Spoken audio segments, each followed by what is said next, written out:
오늘은 사도신경 7번째 시간으로 나는 성령을 믿습니다. 나는 성령을 믿습니다. 라는 제목으로 하나님 말씀 같이 나누고자 합니다. 이미 말씀드렸지만 사도신경은 이 삼위 하나님에 대한 신앙의 고백이 이 사도신경의 내용입니다.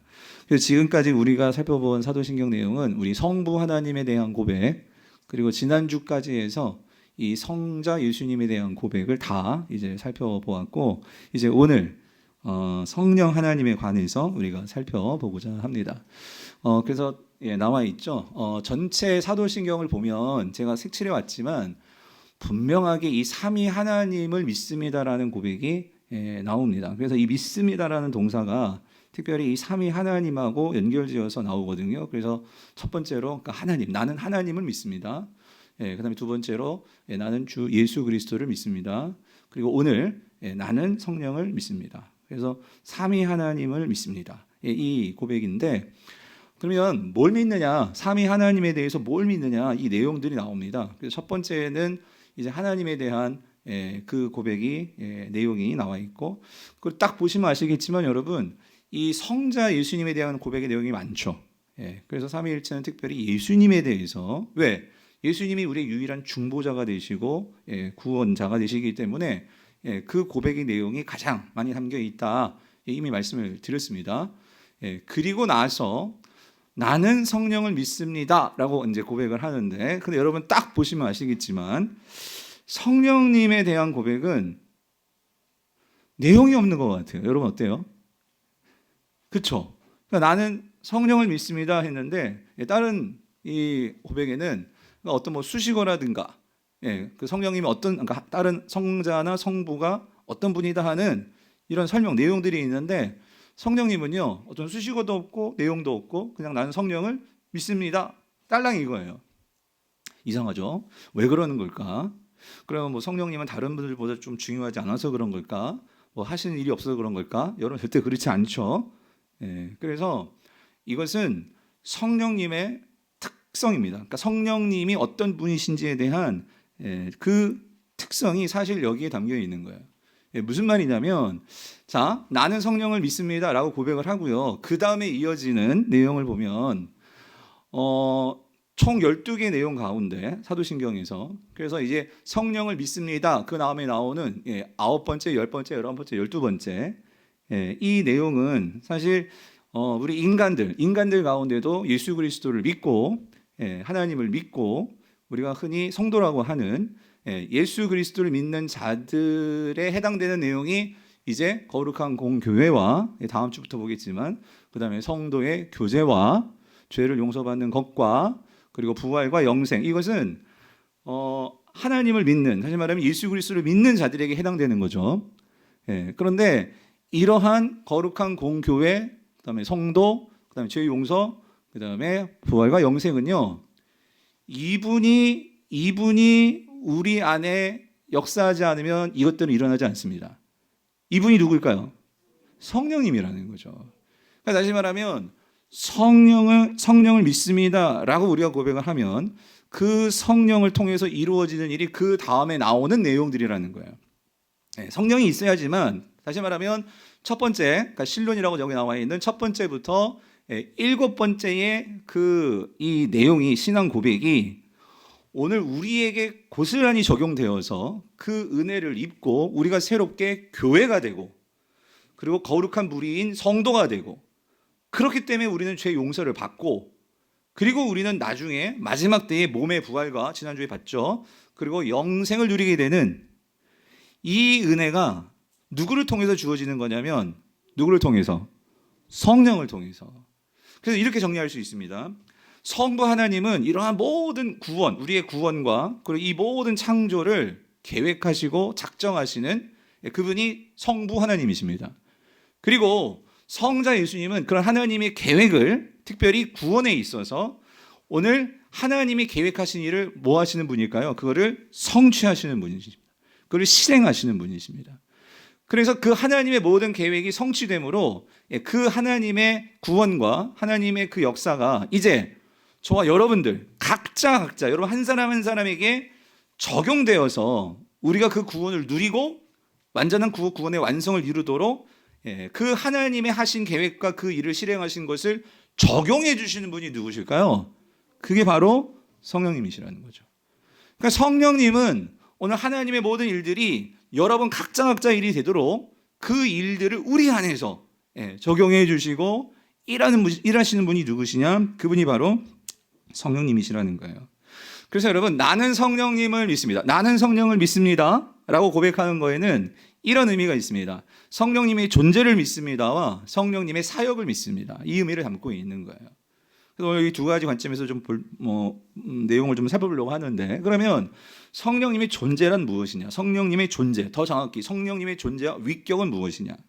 자, 성령님은요, 이미 말씀드렸지만, 그러니까 성부 하나님과 성자 하나님, 성자 예수님, 그 두 분과 동일한 본질의 하나님이시라는 거예요. 여러분, 이거를 꼭 기억하셔야 돼요. 너무나 잘 알지만 성령님은 분명히 하나님이십니다. 여러분, 아멘이십니까? 그러니까 이 말은 뭐냐면 성령님은 그러니까 하나님과 동일한 본질의 그 동등하신 하나님이시라는 거예요. 근데 위격이라는 건 뭐냐면 말씀을 드렸죠. 위격이라는 거는 그러니까 1위격, 2위격, 3위격, 성부, 성자, 성령이 있죠.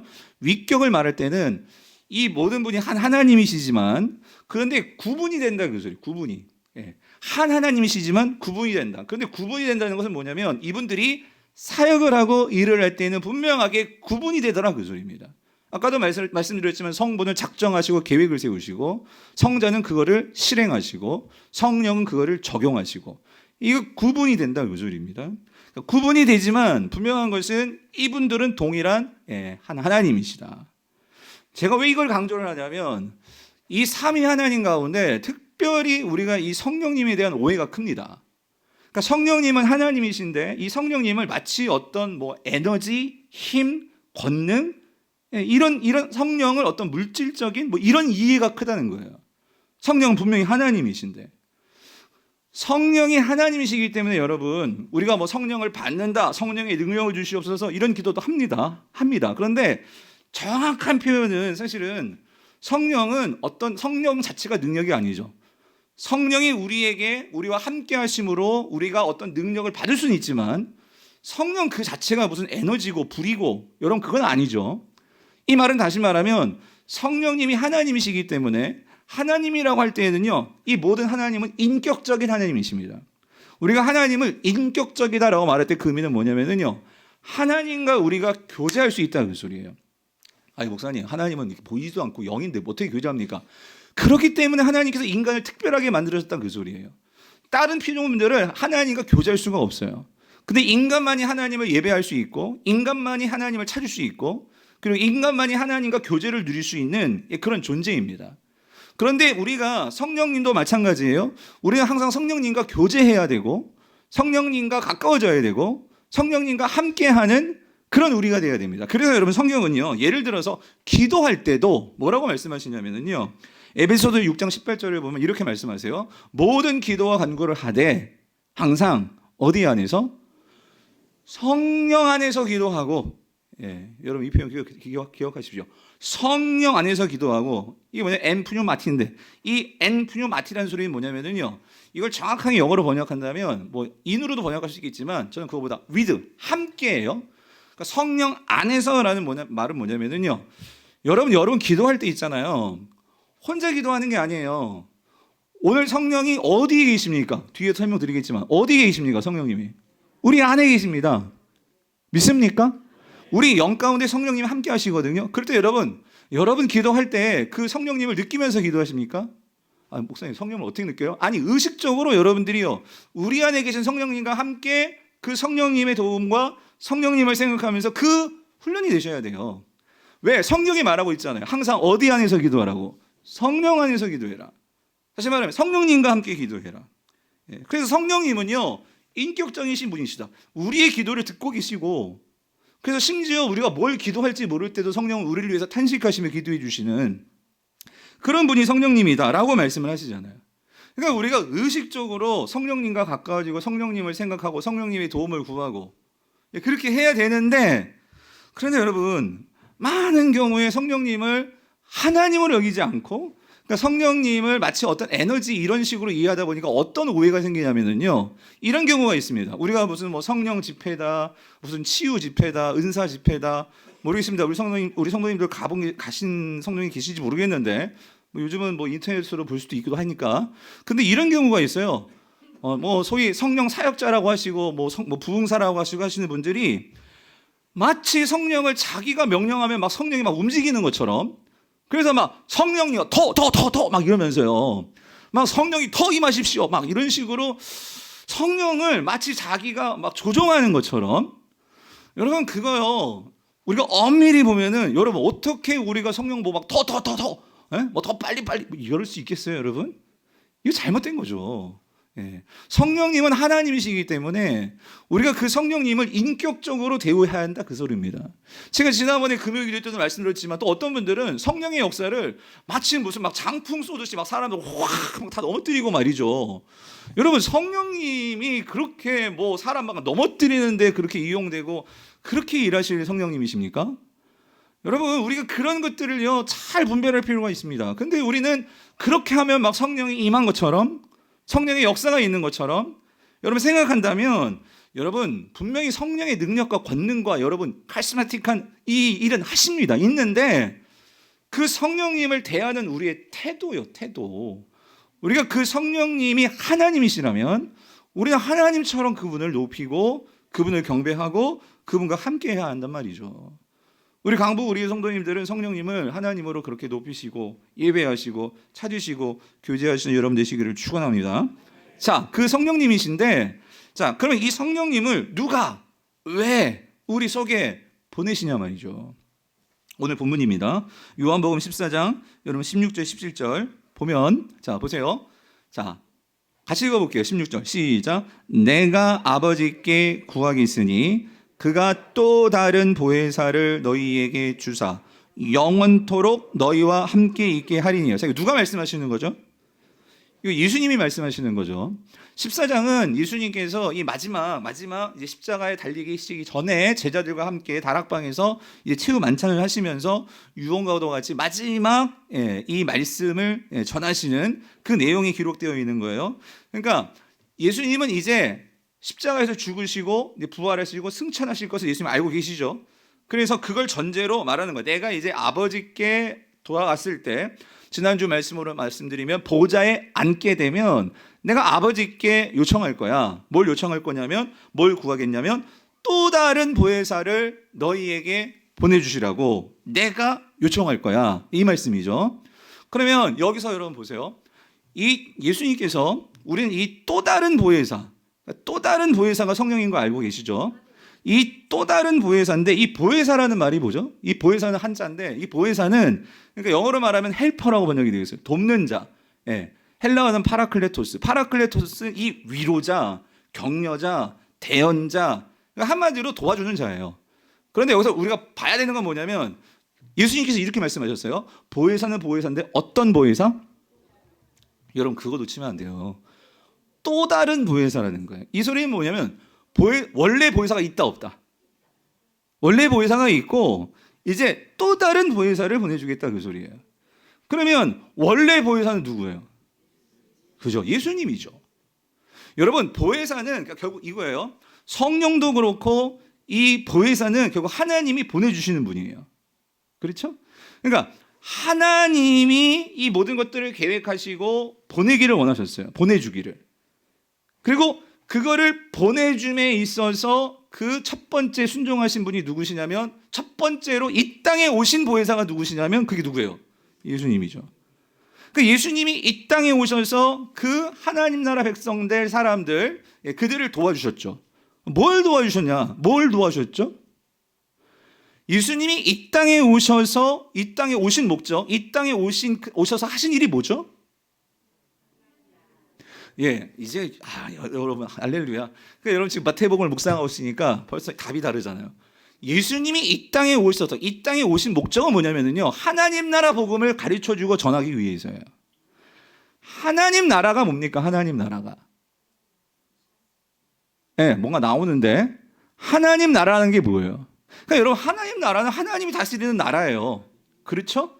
그러니까 무슨 말이냐면 지금 이 땅이요, 많은 사람들이 정말 하나님의 다스림을 받고 하나님을 왕으로 모시고 그렇게 살아가야 되는데, 이 이스라엘뿐만 아니라 결국 이 세상을 살아가는 사람들이 정말 실질적으로 보니까 사실은 그들의 삶이 이 땅에서 이 땅의 것들을 추구하면서 마치 그것이 우리의 삶을 다 결정하고 행복하게 해주고 하는 것처럼 이 세상의 다스림을 받고 살아요.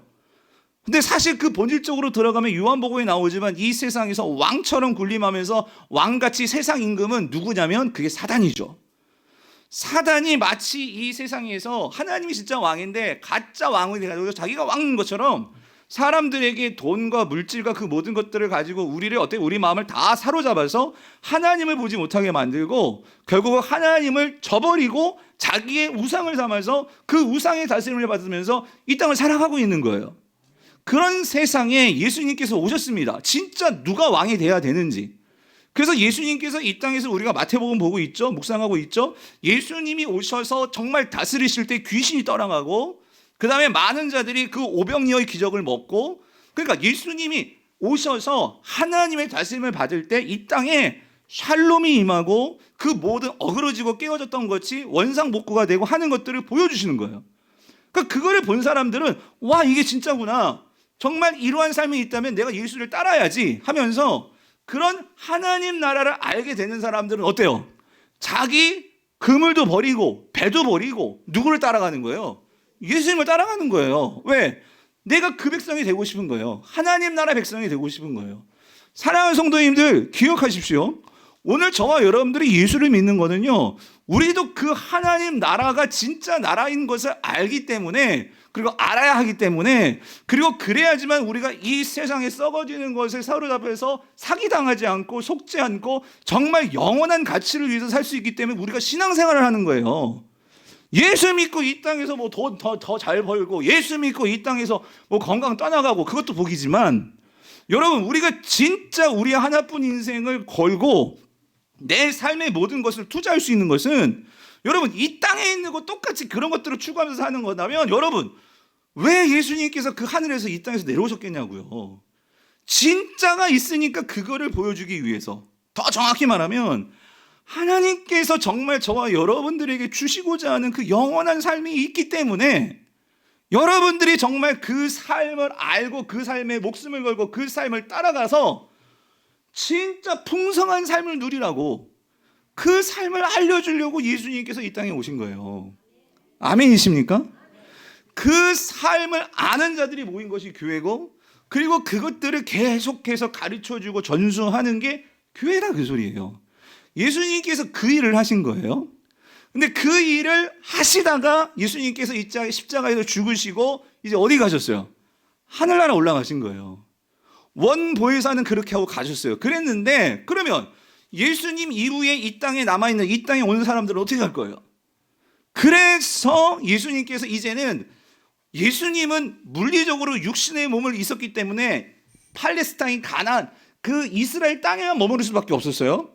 근데 이제는 유대인들만이 아니라 모든 헬라인들까지, 모든 사람들이 그 하나님 나라를 알고 그 하나님의 마음을 알아서 우리가 진짜 하나님 나라 백성이 되고 싶고 그 나라를 보고 싶고 그 나라에 들어가기 위해서 그 일을 할 수 있도록 하기 위해서는 원보혜사는 안 되고 어떻게 해야 되는 거예요? 그래서 예수님께서 승천하시고 나서 또 다른 보혜사, 예수님께서 이 땅에 하셨던 일, 그 일들을 할 수 있도록, 똑같이 그 일을 할 수 있도록 하늘로부터 내려오셔서, 이제는 여러분 이거예요.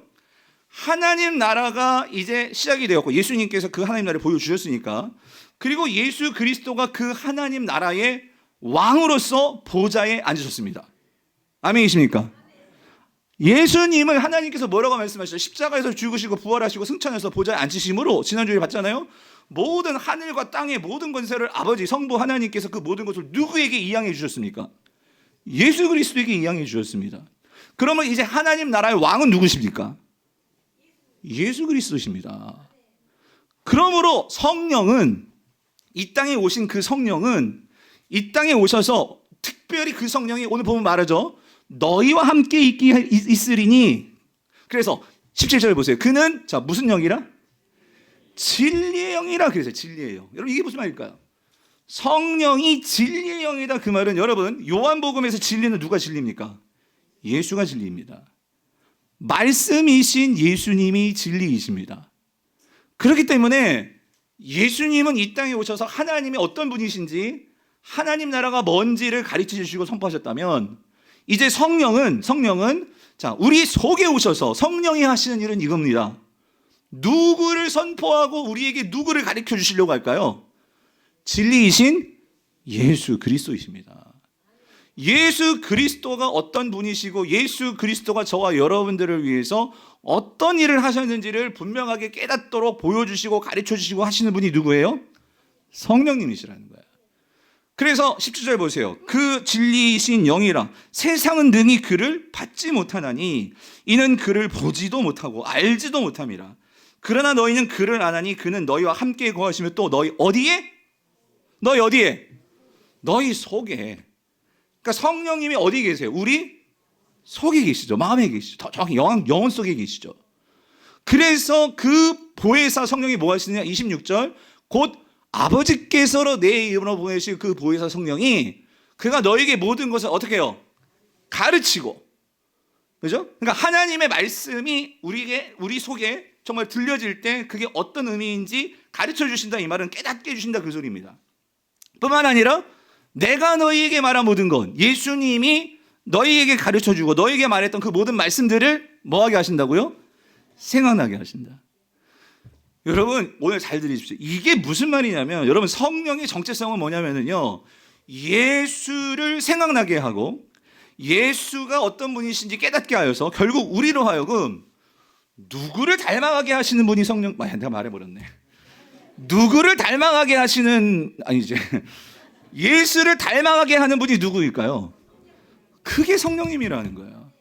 여러분 이게 왜 중요하냐면 많은 경우에 성령 사역한다고 하고 성령 집회라고 하고 그러는데 한번 가보십시오. 가면 무슨 일이 벌어지냐면 막 불로 하면서 막 방언이다 여러 가지 막 신유다.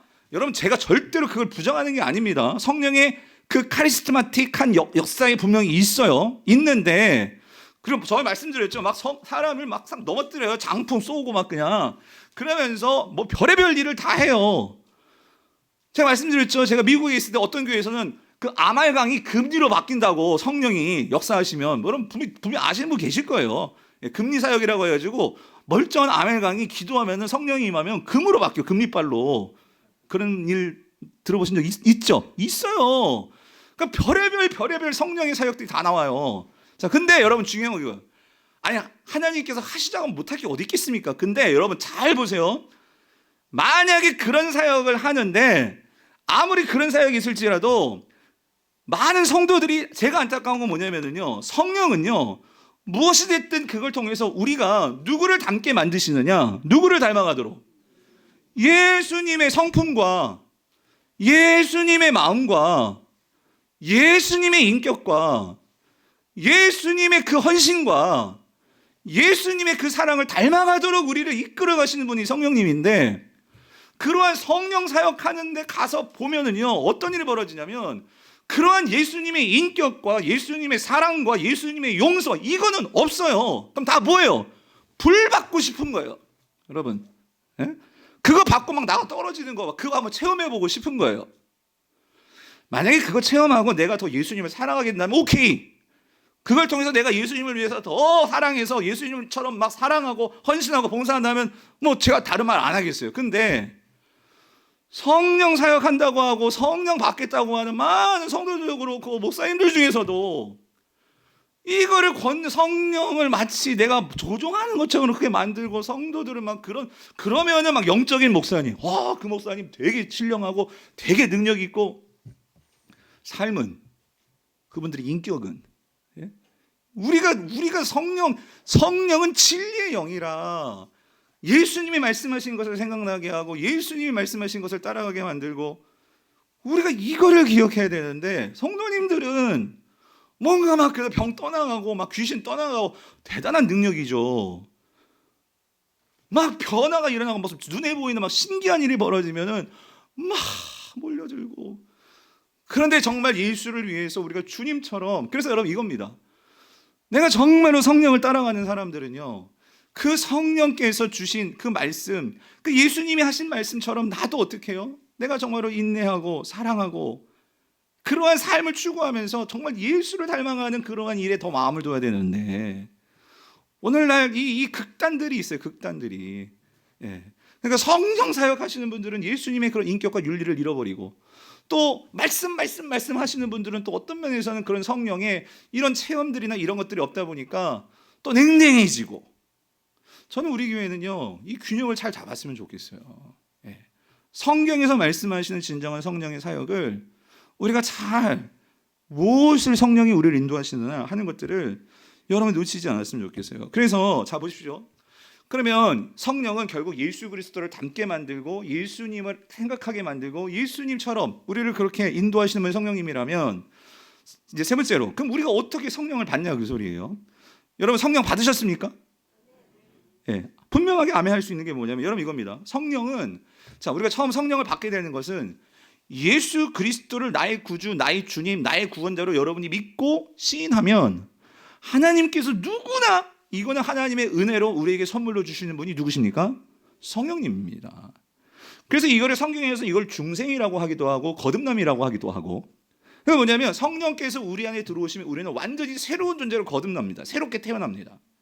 그러니까 무슨 말이냐면 이런 거예요. 성령이 우리 안에 들어오시면 우리는요, 예전에는요, 이 세상의 죄와 이 세상의 사단의 이러한 그 속박에 살아가는, 거기에 걸려서 살아가는 존재들이었어요. 근데 성령이 우리 안에 들어오시게 되면 이 신분이 바뀌는 거예요. 완전히 바뀌어가지고 이젠 더 이상 우리가 이 죄의 노예의 죄에 사로잡힌 자들이 아닙니다. 그러나 잊지 마십시오. 우리가 이렇게 신분이 바뀌었다고 해서 우리에게 완전히 죄가 완전히 없고 우리는 완전히 무결점 이렇게 되느냐? 그건 아니에요. 왜? 이 땅에 살기 때문에 이 땅은 여전히 죄의 영향력이 우리에게 와요. 그렇지만 우리는 더 이상 이걸 기억해야 돼요. 우리는 죄의 노예가 아닙니다. 예전엔 죄의 노예였어요. 근데 그런 죄의 노예의 신분이었는데 우리가 성령 예수 그리스도를 믿고 예수 그리스도의 은혜로 예수 그리스도를 나의 주님으로 모시면, 분명히 그걸 시인하면, 여러분이 언제 중생 받았는지 거듭난지는 모르겠지만 그러나 분명한 사실은 예수님을 믿습니다 하고 여러분이 그걸 고백하고 그걸 정말 믿으면, 아멘하면 성령님이 우리 안에 계십니다. 들어오십니다. 우리 하나님의 자녀가 됩니다. 믿습니까? 아멘 소리 작은데 아무튼 다 믿으시면 믿고요. 자, 그래요. 자, 그런데 한 가지 여기 이제 오늘 제가 여러분들께 드리고 싶은 질문은 이거예요. 그럼 성령이 우리 안에 계시는데, 아멘 하셨습니다. 성령이 우리 안에 계시는데 그런데 왜 우리의 삶의 모습은 이 모양 이 꼴이냐는 거예요. 여러분, 귀신이 들어와도 그 사람이 완전히 바뀌는데 왜 성령이 우리 안에 계시는데 우리가 말하는 거나 사람들을 대하는 태도나 왜 우리의 인격과 우리의 삶은 왜 이렇게 안 바뀌냐 그 소리예요. 왜 그런 거죠? 그래서 여러분 오늘 요 세 가지 개념을 잘 아셔야 돼요. 뭐냐면 성령이 우리 안에 들어오시는, 성령, 내가 예수 그리스도를 믿음으로 성령이 내 안에 거하시고 내 안에 들어오시는 이 사건을 신학에서는 성령 세례 받았다라고 얘기합니다. 자, 뭐 받았다고요? 성령 세례. 그러니까 여러분은 성령 세례 다 받으신 분이에요. 아멘이십니까? 그러니까 우리는 성령 세례 받았다는 것은 성령이 우리 안에 내주하시는 거예요. 근데 여러분 성령 세례는요, 이건 전적인 하나님의 은혜로 하나님께서 부어주시는 겁니다. 하나님께서 우리에게 주시는 겁니다. 자, 그런데 자, 성령 세례는 우리가 예수 그리스도를 믿으면 누구나 하나님의 은혜로 다 우리가 받습니다. 그래서 여러분 사도행전 2장 38절을 보면은요, 이렇게 말씀하시죠. 베드로가 이르되 너희가 회개하여 각각 예수 그리스도의 이름으로 세례를 받고, 세례를 받는다는 것은 난 예수님을 믿습니다 하는 것을 내가 인정하는 거잖아요. 그러면 죄 사함을 받게 돼요. 그러면 우리가 뭘 받느냐? 선물로 뭘 받아요? 성령을, 성령의 선물을 받으리니 라고 말씀하고 있어요. 그죠? 그래서 요한 1서에서는 누구든지 예수를 하나님의 아들이라 시인하면, 이만은 예수를 믿고 예수를 나의 주님으로 모시는 거죠. 예수를 하나님의 아들이라 시인하면 하나님이 그의 안에 있고, 여기서 하나님이 그의 안에 있다는 것은 하나님도 우리 삼위 하나님 윗격으로 따진다면 어떤 하나님이 그 안에 있는 거예요? 성령 하나님이 우리 안에 있고, 그렇죠? 그리고 그도 하나님 안에 거하느니라. 그러니까 성령님이 우리 안에 있고 내가 성령과 함께 거하는 이 신분, 이 상태가 된다 그 소리죠. 이게 성령 세례다 그 소리예요. 이해되시죠? 자, 근데 이렇게 성령님이 계시는데도 불구하고 왜 우리는 여전히 마치 예전에 이 죄의 노예에 대해서 노예처럼 살았던 그런 삶이 왜 계속해서 나타나고, 왜 우리는 예수님 믿고 성령이 계시는데도 이 사람이 예수 믿는 사람인지 아닌지 정말 모르겠고 왜 이런 모습들이 나타나냐, 그 소리예요. 그건 뭐냐면 여러분, 우리 안에 성령 충만이 없기 때문이에요. 성령 충만이. 성령 세례는 있는데 성령 충만은 되지 않은 거예요. 무슨 말이냐? 여러분, 성령 충만은요, 이거는 자동적으로 되는 게 아닙니다. 예. 성령 세례는 하나님의 은혜로 우리 모두가 이걸 받았지만 성령 충만은 우리가 이제 이 성령 충만해져야 됩니다. 그러니까 성령 충만이 되어야 합니다. 여러분이 이제 성령 세례를 받으면 다음 주에 보겠지만 우리가 교회로 모이게 됩니다. 교회가 됩니다. 그러면 이제 교회가 되어서 여러분들이 항상 생각해야 되는 건 뭐냐면 우리는 어디로 나가야 되냐면 성령 충만으로 나가야 된다, 그 소리입니다. 성령 충만이라는 건 뭐냐면, 여러분 성령 충만이 뭐죠? 성령 충만이 뭐예요? 네. 성령 충만이 뭐예요? 성령 충만이에요? 성령 충만이 뭐예요? 1부 때는 답하셨는데. 말씀으로 충만한 거예요? 가득 찬 거. 뭐 이게 그건 하나의 성령 충만의 방법일 수 있고요. 성령 충만의 개념은 뭐예요? 내가 성령에 의해서 지배를 당하는 거예요. 예. 그러니까 내 삶이 성령에게 사로잡히는 거죠. 여러분, 이게 뭐냐면은요, 아까 여러분이 말씀하신 하나님 나라가 나에게 임하는 거예요. 하나님 나라는 하나님의 다스림과 통치라고 했잖아요. 예수님께서 이런 말씀하셨어요. 바리새인들이 하나님 나라가 어디 있습니까? 그러니까 하나님은 여기저기 있는 게 아니라 너희 속에 임한다라고 했을 때 그게 무슨 말이냐면, 그때 바로 예수님은 성령이 우리 안에 계셔서 성령이 나를 다스리는, 참, 하나님 나라는 것은 하나님께서 나를 다스리는 거, 하나님께서 이 모든 것을 다스리시는 것이 하나님 나라잖아요. 그러니까 성령 충만을 다시 말하면 여러분 삶 속에 하나님 나라가 임하는 거예요. 그런데 여러분, 이게 왜 중요하냐면, 잘 보십시오. 오늘 정말 중요한 거, 우리가 신앙생활을 하는데 여러분 두 가지 신앙생활이 있어요. 여러분이 예를 들어서 내가 뭐 설교를 하든, 이건 저에게도 마찬가지예요. 설교를 하든 찬양대를 하든 무슨 봉사를 하든 우리는요, 이거를요 내 힘으로 할 수 있습니다. 그러니까 무슨 말이냐면 나에게 주어진 삶을요 내 힘으로 살아갈 수 있습니다. 그러니까 내 힘으로 봉사할 수 있고 내 힘으로 설교도 할 수 있고, 그러니까 내 힘으로 신앙생활을 할 수 있습니다. 그런데 여러분 그거 아십니까? 성령이 주시는 능력으로, 그러니까 성령이 나를 인도해 주시는 대로 성령을 따라서 그 일도 할 수 있습니다. 제가 오늘 설교를요 막 내가 힘쓰고 용쓰고 내 힘으로도 할 수 있지만, 오늘 성령께서 나에게 감동을 주셔서 오늘 여러분들의 표정 하나하나에 하나님의 마음을 주셔서 나에게 긍휼히 여기는 마음을 주셔서 내가 이 설교를 할 수도 있고요.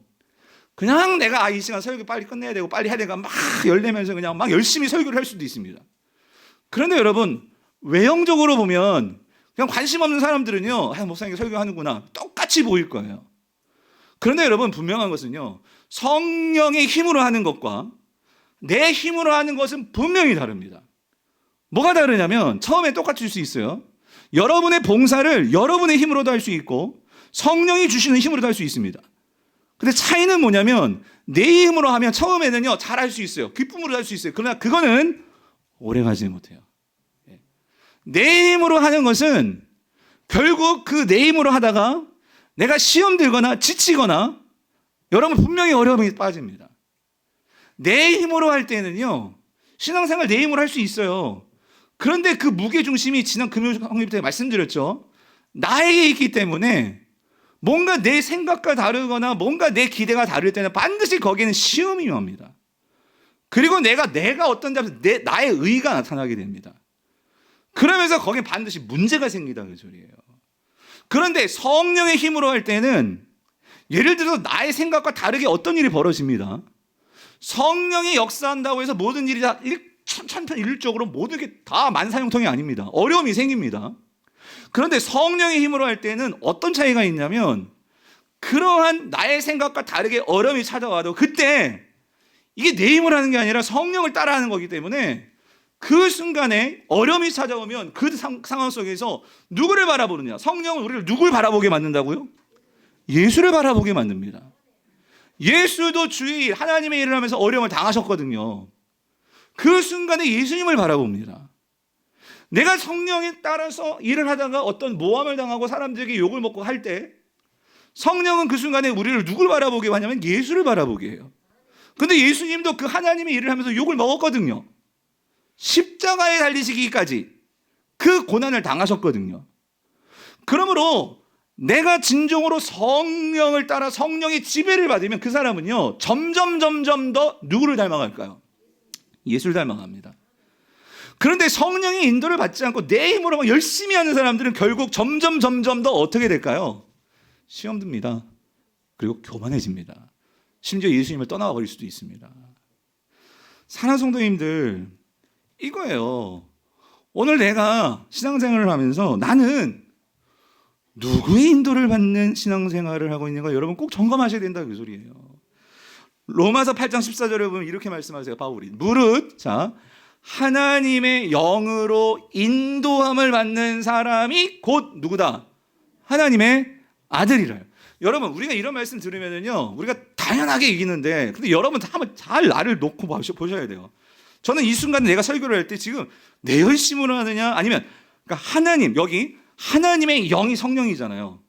내가 성령의 인도를 받는 그런 반주자냐 지휘자냐 혹은 그런 찬양 인도자냐 여러분 우리가 이거를 꼭 점검해 와야 돼요. 왜냐하면 내 힘으로 할 수 있거든요. 그런데 하나님의 인도함으로 받는 것이 무엇인지를 내가 알아가면 알아갈수록 우리는요 편해집니다. 때로는 사람들이 나를 좋아하지 않을 때도 있거든요. 때로는 여러분들이 저 설교 보고 제 설교에 막 뭐라고 그럴 때도 제가 다 들리거든요. 예.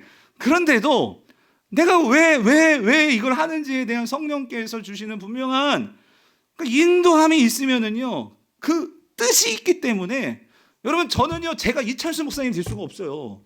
여기는 분당 우리 교회가 아니고 강북 우리 교회예요. 쌍문동에 있는 강북 우리 교회. 그러니까 하나님께서 오늘 저와 이 강북 우리 교회 쌍문동에 맞는 메시지를 주실 것이고 우리에게 필요한 것들을 저를 통해서 하나님은 여러분들에게 선포케 하실 거란 말이에요.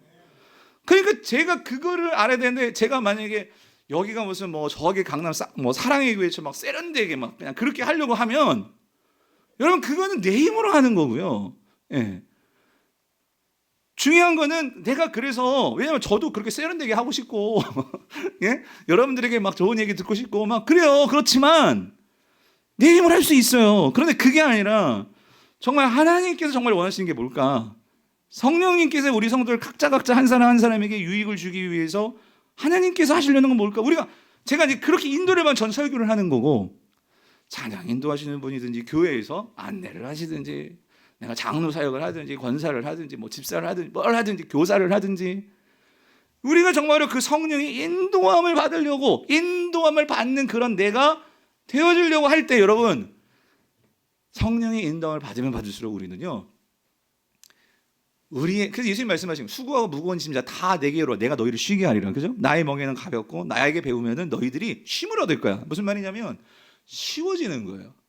왜? 성령이 나를 인도하시고 하나님이 나를 인도하시니까 그거를 믿고 따라가면 되는 거니까. 근데 이게 내 힘으로 하려고 하면 또 오해하지 마세요. 그래서 제가 지난 어제 성령님께서 나를 인도하실 걸 알기 때문에 설교 준비 하나도 안 하고 어제 텐지자 놀고 오늘 성령님께서 하시는 대로 그냥 말하면 돼. 그랬을 것 같으세요? 아니에요. 12시까지 설교 준비 꼬박 했어요. 예. 꼬박 했고 그러니까 무슨 말이냐면 내가 합니다. 내가 하지만 중요한 거는 그 순간순간 나의 삶 속에서 성령님을 정말로 이 의지하고 그 성령께 집중하고 이게 훈련이 안 돼 있으면은요 우리는 그냥 내 식대로 내 방대로 내 고집대로 내 생각대로 내 편견대로 그렇게 행동하게 된다는 그 소리예요. 그래서 여러분 갈라디아서 5장 16절을 보면 이렇게 말씀하시죠. 내가 이르노니 너희가 성령을 따라 행하라. 그러면 여러분 성령을 따라 하는 거하고 내 힘으로 하는 거에 그 구분을 어떻게 할 수 있을까? 바로 이거예요. 성령을 따라 행하는 거에는 반드시 이게 없어요. 뭐가 없느냐? 뭐가 없을까요? 육체의 욕심을 이루지 아니하리라. 성령을 따라 행하는 거에서는요 뭐가 제거되냐면요 내 육체의 욕심이 제거가 된다는 소리예요. 여러분 이거 잘 조심하셔야 돼요. 우리가요 저도 그렇고 여러분들 그렇고 이럴 때가 많아요. 우리가 하나님의 일을 한다라고 하면서요, 나는 하나님을 위해서 해, 하나님의 일을 위해서 하는 거야 라고 하면서요, 그거를 까짓고 들어가면은요, 거기에 뭐가 있냐면 하나님을 위한 게 아니라 결국 누구를 위한 걸까요? 내 욕심입니다. 예. 내가 인정받고 싶고 내 소리 하고 싶은 거예요. 내 소리. 근데 거기에 누구를 끌고 들어오냐면 하나님의 영광 갖고 들어오는 거예요. 여러분, 성령님을 따라하는 거에는요, 욕심이 개입될 수가 없어요. 그렇지만 내 힘으로 하는 것은 내 욕심이 있으니까 죽기 살기로 하는 거죠. 나를 위해서 하는 거니까. 그런데 여러분, 우리가 그걸 분명히 구별해야 된다. 근데 여러분 보십시오. 내 욕심으로 들어가면요, 절대로 거기서 예수님의 모습이 나올 수가 없어요. 예. 그런데 성령의 인도함을 받아서 내 욕심을 내려놓고, 이게 뭐냐면 예수님이 말씀하신 나를 따르려면 누구를 부인하고? 자기를 부인하고. 자기를 부인하고 나를 따라. 이 자기 부인이 욕심입니다. 우리 욕심이에요. 예. 그거를 내려놓고 주님을 따르게 되면 어떤 일이 벌어지느냐? 갈라디아서 5장 22절 23절. 우리 이런 것들이 막 생겨나요. 그게 뭐냐면 오직 성령의 열매는 뭐예요? 사랑과 희락과 화평과 오래 참음과 자비와 양성과 충성과 온유와 절제니 이 같은 것을 뭐 할 수가 없어? 금할 수가 없다. 이 소리는 성령이 우리 안에서 역사하시면은요, 이런 것들이 안 생길 수가 없어요. 안 생길 수가 없다. 이런 것들이 우리 안에서 나타난다 그 소리예요. 근데 여러분 잘 보십시오. 여기서요, 성령을 따라 행할 때 사랑이 나타나고 희락이 나타나고 화평이 나타나고 오래 참음이 나타나고 자비, 양성, 충성, 온유, 절제인데, 여러분 이거를요, 만약에 이렇게 과즙기가 있으면 이 열매를 다 넣어가지고 쫙 갈아 놓으면 뭐로 나올까요? 다 섞여가지고 이게 결국 뭘 것 같으세요? 이 모습이 누굴 것 같아요? 이거 예수님 아니에요? 여러분? 이 모습이 이걸 다 가졌던 분이 예수님 아닙니까? 그러니까 우리가 성령을 따라 살면 결국 우리가요, 우리 안에서 어떤 모습들이 막 생겨나게 되냐면 예수님 닮은 모습 나온다 그 소리예요. 예수님 닮은 모습. 저는 우리 강부리의 모든 성도님들이 예수님 닮은 모습들이 팍 보여지기를 정말 축원합니다. 네, 축원합니다. 네. 그러니까 여러분, 성령의 역사는요, 여러분 잘 보십시오. 성령의 첫 번째 그 가장 중요한 정체성은 진리형이라고 했잖아요. 여러분, 우리가 성령의 역사하면은 우리는요, 이거 놓치면 안 돼요. 성령의 가장 중심되는 역사 사역은요, 예수님 닮는 거예요. 근데 우리는 성령 사역하면 막 이런 은사, 막 이런 막 파워, 막 이런 막 권능, 막 귀신 쫓아내는 막 이런 걸 생각하는데, 그것도 있죠. 근데 그거는요, 두 번째예요. 이건 뭐냐면은 이겁니다. 내가 여러분 보세요. 왜 우리가 예수님을 닮아가야 되느냐? 예수님을 닮아야지만 우리가 빛이 되고 소금이 되는 거예요. 세상 사람들에게 정말로 보여줘야 될 것은 여러분 이겁니다. 귀신 쫓아내는 게 아니고요. 세상 사람들의 여러분 가정에서 여러분 자녀들에게 혹은 내 부모에게 정말 보여줘야 할 우리의 첫 번째 목표고, 우리가 정말로 세상 가운데 드러나야 되는 것은요, 나를 통해서 어떤 모습이 나타나는 걸까요? 예수님의 모습이 나타나는 거예요. 예. 그 모습이 나타나야지만 그들이 예수님을 보고 예수님께 나옵니다. 그러면 이런 거예요. 때로는 왜 선교지에서 막 귀신이 쫓아나가고 막 그냥 이런 방언을 하고 이런 것도 이거 왜 이런 권능이 나타나는 거죠? 왜 이런 성령의 은사들이 나타나는 거죠? 결국 그거를 통해서 누구를 증거하는 거예요? 예수님을 증거하기 위해서거든요. 예.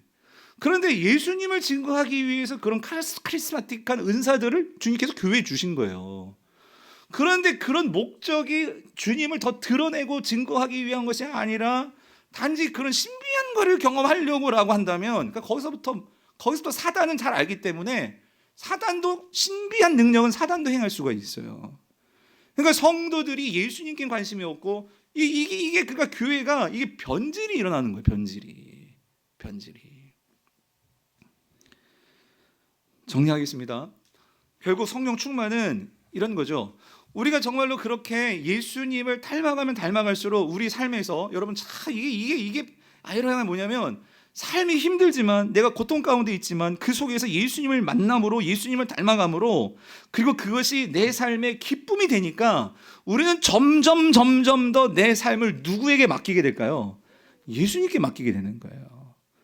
그럴 때 참된 평강과 평화가 내 안에 임하게 된다는 소리예요.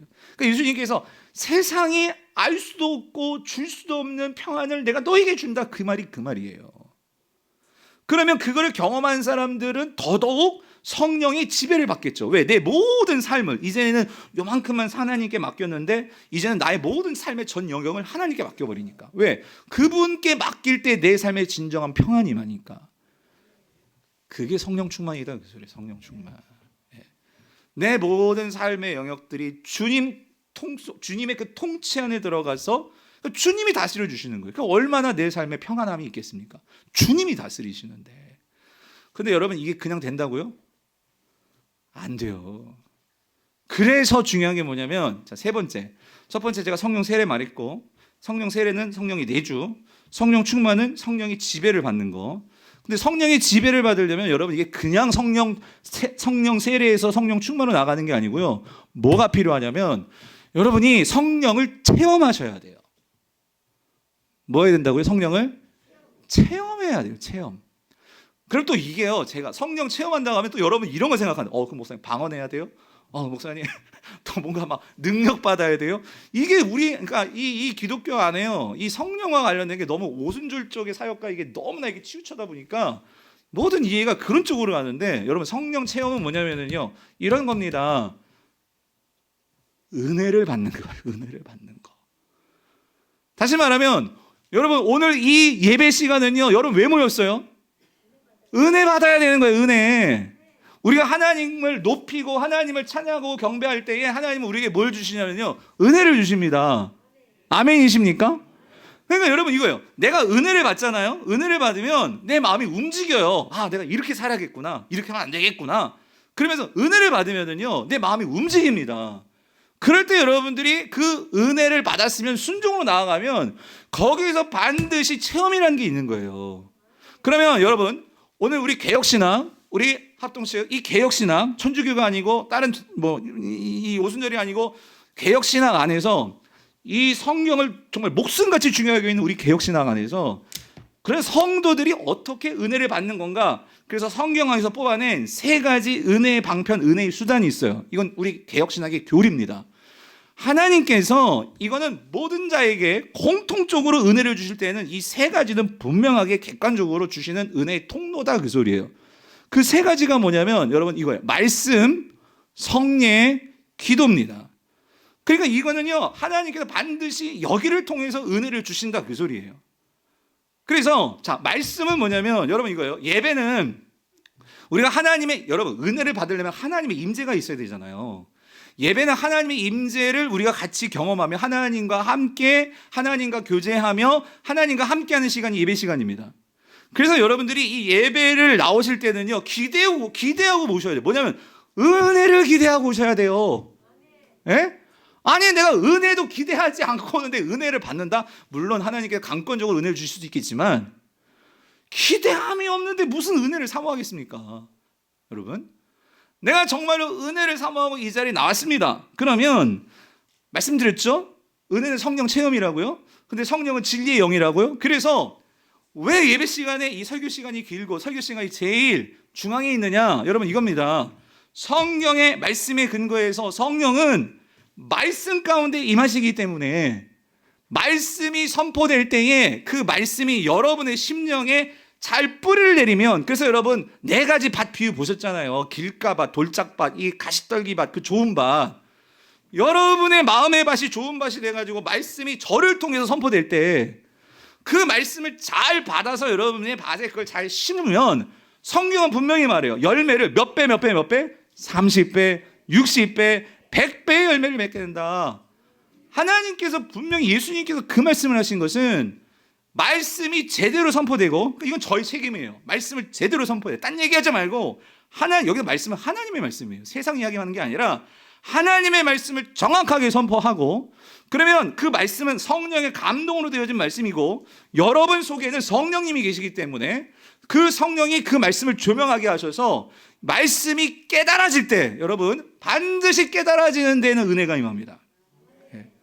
그래서 여러분들이요 이 자리에 오실 때 말씀을 들을 때 어떤 은혜를 받으려면 적어도 이 태도가 있어야죠. 뭐냐면 하나님께서 나에게 어떤 말씀을 주실까? 매 순간순간 주일마다 여러분 하나님과 여러분이 컨택하시는 거거든요. 하나님을 만나는 거거든요.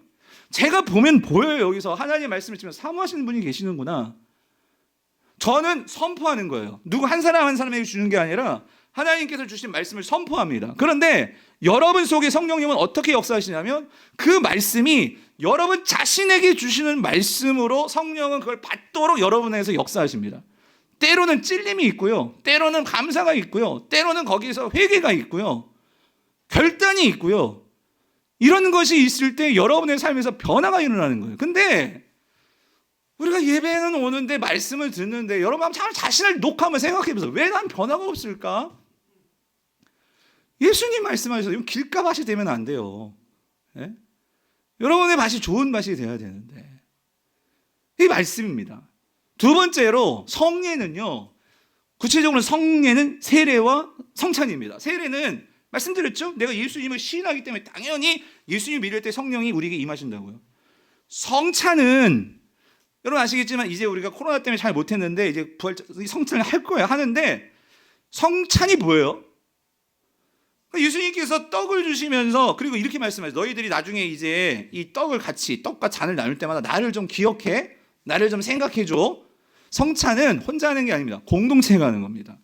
공동체가 떡을 떼면서 뭐 하는 거냐면요, 예수님을 추억하는 거예요. 예수님이 왜 죽으셨는지, 예수님이 뭐 어떠셨는지. 우리가 이 성찬이 이제 예전 속에 들어와서 우리가 좀 엄숙하게 이렇게 분위기 같지만 초대교회에서는요 성찬을 어떻게 했을까요? 초대교회는 가정교회잖아요. 식사 시간에 있습니다. 같이 밥 먹으면서. 여러분 이 말이 뭐냐면요, 같이 성찬에는요 뭐가 있냐면 나눔이 있었어요. 나눔. 뭐에 대한 나눔? 첫 번째 제자들은요 성찬을 하면서 뭘 했을까요? 그들은 예수님 직접 봤죠. 야, 그때 예수님께서 그랬지. 맞아. 너한테 그랬니? 나한테도 그랬는데. 예수님을 서로 추억을 하는 거예요. 맞아. 예수님께서 그랬던 게 그런 거구나. 여러분 우리도 그런 거 있잖아요. 같이 밥 먹으면서 예를 들어서 여러분들이 대학교 뭐 동기나 아니면 초등학교 동창들 만나면 야, 그때 담임 선생님이 그러지. 맞아. 여러분 그런 거 있잖아요. 그러면서 그분이 하신 말씀을 생각하고 그분이 주셨던 교훈을 다시 되새기고, 여러분 그게 성찬이에요. 성찬. 주님을 기억하는 거, 기억하기 위해서. 그러면 여러분 저는 이거를 우리는 여러분 천주교는요 2개가 아니라 5개, 7개까지 쭉쭉 나가요. 성례가 엄청 많아. 그런데 여러분 성례 중요한 거는요 사실은 성찬과 세례는 주님께서 해라 하셨기 때문에 이건 반드시 해야 되는 거고, 그런데 여긴 중요한 원리가 있다고 해요. 원리. 제가 지금 말씀드렸던 원리. 같이 성도들이 하나님께 받은 말씀들을 기억하면서 나누면서 그게 진짜 성찬이거든요. 그렇다면 우리는 이 원리를 뽑아내가지고 같이 성도들이 말씀을, 주님을 생각하면서 서로 나누고 서로 같이 삶을 돌아보고 함께 공동체로 모여서 때로는 떡도 먹고 밥도 먹고 같이 교제하고, 여러분 그게 뭘까요? 우리 교회로 따지면 순모임이다, 그 소리입니다 여러분. 예? 근데 왜 웃으시지? 이거 진짜 여러분 제가 순모임 하세요 하는 게 그냥 순모임 하세요가 아니라 이러한 성경적인 원리를 갖고 와서, 여러분 그래야지만 우리가 뭘 받는다고요? 뭘 받아요? 은혜를 받는단 말이에요. 은혜를. 저는 우리 성도님들이 은혜를 그냥 대박으로 받았으면 좋겠어요. 예? 은혜를 받았으면 좋겠는데 이게 혼자 그러고 계신 여러분 은혜가 옵니까? 그러니까 몇 년 신앙생활을 해도 여기 와서 이렇게 앉아 계시는 것도 잘하시는 거예요. 그런데 변화가 없잖아요. 안타까워서 얘기하는 거예요. 네? 같이 그 안에서 말씀을 나누면서 서로 교제하면서 도전도 받고 이게 있어야 이게 변화라는 것들을 우리가 체험하는데, 그래서 때로는 용기가 필요해요. 여러분 변화를 위해서는 내가 어떤 한 용기도 필요해요. 근데 그래서 제가 오늘 그런 용기는 이런 성령께서 주시는 말씀이 여러분의 동기를 부여하잖아요. 그러면은 그걸 갖고 한번 도전해 보시고 용기 내 보시고. 마지막 세 번째, 기도도 마찬가지예요. 하나님께서 이 기도를 통해서 우리에게 은혜를 주시는 이게 수단 방편이란 말이에요. 그러면 이 기도는 이런 기도입니다. 여러분 뭘 기도하셔야 되냐면, 주님 내가 매주 이렇게 주일날 교회 오는데 좀 은혜를 받도록 좀 귀가 열리게 해주세요. 말씀이 좀 들리게 해주세요. 저 박예한 목사가 하는 말이 뭔지가 좀 이렇게 깨달아지도록 좀 귀를 열어주세요. 이 기도 하셔야 된다 그 소리예요. 예. 그리고 여러분들이 같이, 주님 우리가 같이 순모임이, 여러분 맞아요. 순모임 가려고 해도 진짜 어떤 순모임은 은혜가 안 돼서 순모임도 있는 것 같아요. 예? 하지만 그 여러분의 책임이에요. 같이 수는 같이 만들어가는 거거든요. 같이 기도하고 그래서 하나님 그래서 수는들이 같이 모여서 함께 기도하면서 영적으로 그래서 여러분 성경에서요 기도 시간에 은혜가 쏟아질 때는요 합심해서 성도들이 같이 부르짖는 기도를 할 때예요. 그래서 하나님께서 너는 내게 부르짖으라 그러잖아요. 이제 순모임이 개강하는데 제가 바라는 거는 여러분 이 금요 성령 집회 나와서 순원들이 같이 서로의 삶을 붙들고 같이 기도하면서 하나님께서 주시는 이 은혜가 문제를 좀 같이 경험해 보았으면 좋겠어요. 은혜를 경험하면 은혜는 사모할 수밖에 없어요. 은혜를 사모하면 당연히 내 삶을 주님께 맡깁니다. 그럴 때 우리는 성령 충만케 되고 그럴 때 우리는 사단이 어떤 유혹을 하고 내 삶에 어떤 고난이 찾아와도 힘들지만 그걸 뭐 할 수 있어? 뚫고 나갈 수 있고 이길 수 있고 견뎌낼 수 있게 된다 그 소리입니다. 바라기는 우리 모든 성도님들이 이 세 가지 여러분 이 은혜를 받는 방편들을요 여러분들이 잘 활용하시고 그리고 나는 성령을 믿습니다. 성령은 하나님이시고 그리고 그 성령님은 반드시 우리 안에서 사역하시고 역사하신다는 이 사실을 믿고 오늘 성령의 힘으로 여러분의 삶에서 일어나시고 살아가시는 우리 모든 성도님 될 수 있기를 축원합니다.